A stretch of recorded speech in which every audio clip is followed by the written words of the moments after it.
Gmar Chatima Tova, everyone. A good ceiling in the book of life.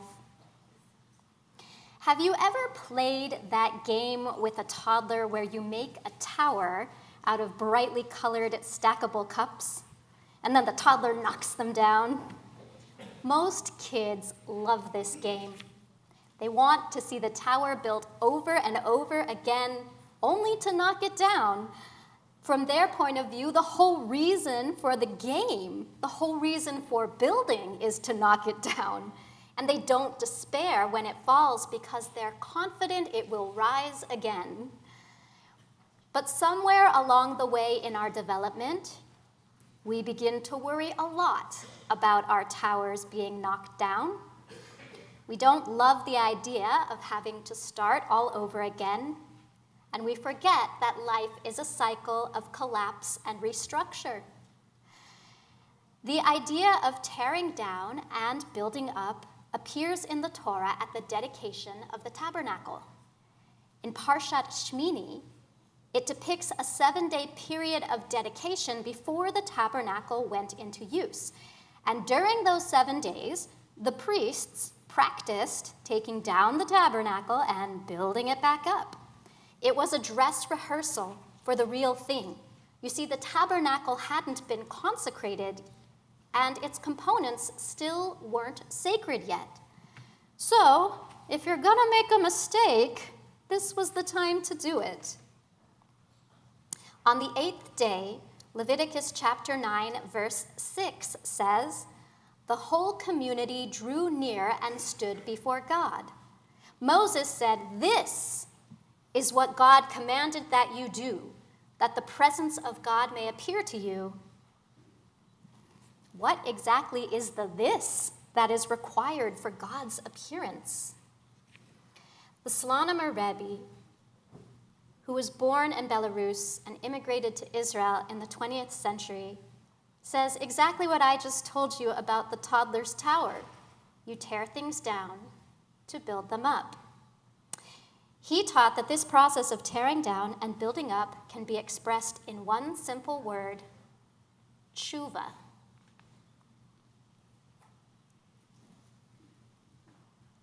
Okay, sorry, we're getting signals in the back of the room, but I don't think they were meant for me. Tshuva is commonly translated as repentance, but it literally means return. It's the constant process of a human life where we build up only to be knocked down. We make mistakes in life. We feel low and we experience the consequence of those mistakes. But we get back up. We don't stay down. At the time Aaron and his sons were practicing building and tearing down the tabernacle in preparation for its dedication, Aaron was not a model of connection between the people and God. The last public action that Aaron took as a leader was to build the golden calf.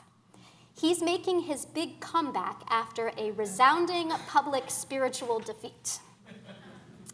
The Slonimer Rebbe points out in Leviticus chapter 9, verse 7, that Moses has to prompt his brother to present his offering of a bull to begin the dedication of the tabernacle.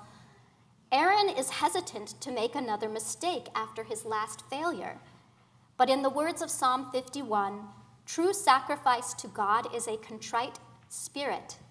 God will not despise a contrite and crushed heart.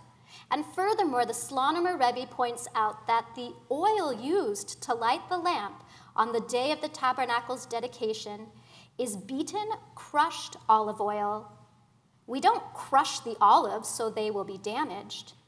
The olives are crushed so they will be purified and shine a brighter, purer light.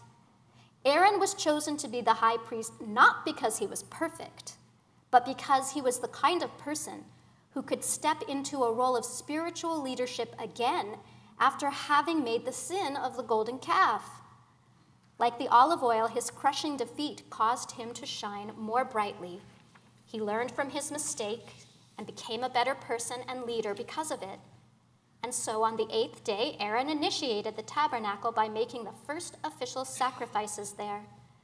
Who better to make the first sin offering to God on behalf of the people than one who has experienced the pain of doing a terrible thing and used his contrite, crushed heart to heal the relationship between the people and God. A contemporary teacher, Elizabeth Lesser, one of the co-founders of the Omega Institute for Holistic Studies, puts the Slonimer Rebbe's teaching a little differently in this essay called Bozos on the Bus. I believe that we are all bozos on the bus, contrary to the self-assured image we work so hard to present to each other on a daily basis. We're all half-baked experiments, mistake-prone beings born without an instruction book into a complex world, and none of us are models of perfect behavior. We have all betrayed and been betrayed. We have been known to be egotistical, unreliable, lethargic, and stingy, and each one of us has at times awakened in the middle of the night, worrying about everything from money to the kids to terrorism to wrinkled skin and receding hairlines. In other words, we're all bozos on the bus. This is my opinion. It's cause for celebration. If we're all bozos, well then for God's sakes, we can put down the burden of pretense and get on with being bozos. We can approach the problems that visit bozo-type beings without the usual embarrassment and resistance. It's so much more effective to work on our rough edges with a light and forgiving heart. Imagine how freeing it would be to take a more compassionate and comedic view of the human condition, not as a way to deny our defects, but as a way of welcoming them as part of the standard human operating system. Every single person on this bus called Earth hurts. It's when we have shame about our failings that hurt turns into suffering. In our shame, we feel an outcast, as if there's another bus somewhere rolling along on a smooth road. Its passengers are all thin and healthy and happy and well-dressed and well-liked people who belong to harmonious families, hold jobs that never bore or aggravate them, never do mean things or goofy things like forget where they parked the car or lose their wallet or say something totally inappropriate. We long to be on that bus with the other normal people. But we are on the bus that says bozo on the front, and we worry that we may be the only passenger on board. This is the illusion that so many of us labor under, that we're all alone in our weirdness and our uncertainty, that we may be the most lost person on the highway. Of course, we don't always feel like this. Sometimes a wave of self-forgiveness washes over us, and suddenly we're connected to our fellow humans. Suddenly we belong. It is wonderful to take your place on the bus with the other bozos. It may be the first step to enlightenment to understand with all your brain cells that the other bus, the sleek bus with the cool people who know where they're going, is also filled with bozos. When we see clearly that every single human being, regardless of fame or fortune or age or brains or beauty, shares the same ordinary foibles, a strange thing happens. We begin to cheer up, to loosen up, and we become as buoyant as those people we imagined on the other bus. As we rumble along the potholed road, lost as ever, through the valleys and over the hills, we find ourselves among friends. Elizabeth's piece about bozos on the bus ends by pointing out that we're lost as ever. If we're lost, perhaps we'll never arrive. But perhaps arriving isn't the point. The Slonimer Rebbe teaches something similar, which I'll continue explaining here as I wind down this sermon. That 8th day never arrives. The story of the dedication of the tabernacle says the dedication took place on the 8th day after a week of preparations.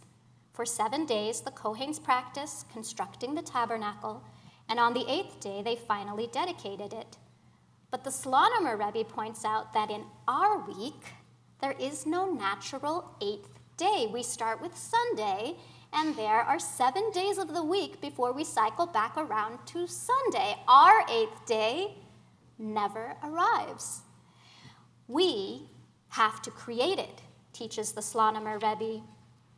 He teaches the 8th day is not about the natural cycle of time, The 8th day is a day that we make holy with our actions, a day for pausing and reflecting on all that we've built up and all that we've torn down. May this Yom Kippur serve as our 8th day, a day when we offer our crushed, contrite hearts to God so they may shine more brightly. May we all be blessed to be like toddlers and take the knocking down of our brightly colored towers less seriously, because we have faith that they will be rebuilt.